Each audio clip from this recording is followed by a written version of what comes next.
रात्रि भोजन सरिबा परे महेश्वता देवी किछि भात आ तरकारी गोटे थाले बाढ़ी नहीं सब बेले गेट सामना अंधारुआ गलियाड़े चली जाए।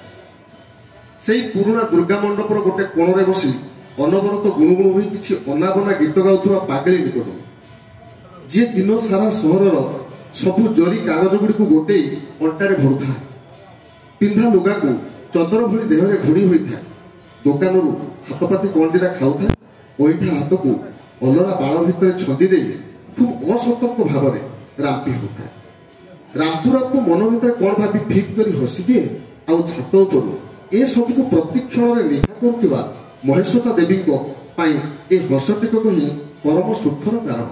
विमान दुर्घटना प्राण हर एकमात्र अलीअली झीर निरीह हस सहित ढेर सामंजस्य थिला ए हसर से भारी निज निज लगे।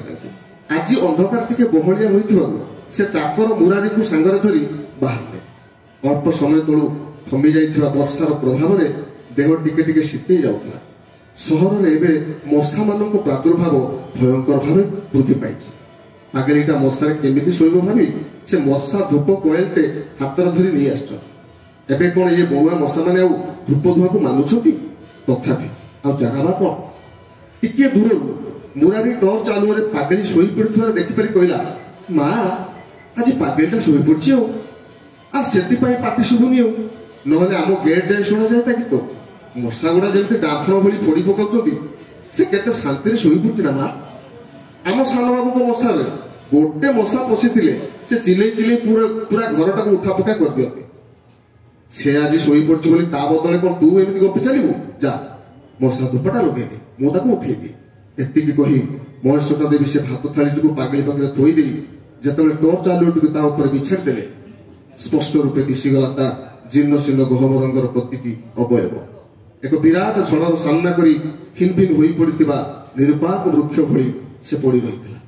देहरु साड़ी उतरी जाई बिछाड़ी होई पड़ी रहिथिला टिके दूर रे पेट आ छाती सारा पोड़ा सिगरेट रो चेक एक निहाती संवेदनशील निषेधांगरु गड़ी आसीथिबा थारे रक्त गाढ़ा होई आसुला। ओह असह्य थिला से दृश्य। हठात एक निशब्द वज्रपातर जंत्रणा अनुभव कले महेश्वता देवी निज शरीर संगे संगे से लुगा को उठे ता देहरे घुड़ाई देले। मुरारी देखिबा आगरु से आलो को लिभाई देले। मुरारी किंतु सब देखि साथलाई कोन कोन भाबिला के जाने कांती कांती कहिला मा सानो बाबू को फोन करंतु गाड़ी नहीं आसीबे आमे आपको डाक्टरखाना नहीं जिबा। चटापट मोबाइल बाहर करी महेश्वता देवी पुओ को फोन लगाइले। रिंग हैला दुई जण जाक एका संगे चमकी पड़े। खूब निकट रे गोटे इटा ऊपर दी चारिटा अजला सिगरेट पाखरे मुह माड़ी पड़िथिबा मोबाइल देरु भासी आसुला मधुर संगीत। मां सानो बाबू को मोबाइल एठी धूपटी बहले धुआं पागड़ी ऊपर दे चढ़ी जाउथिला। से धुआं को भेद करी किछि मशा तथापि छुणी जाउथिले पागड़ीर हाथ गोड़ गाल बेक कपाल पेट छाती।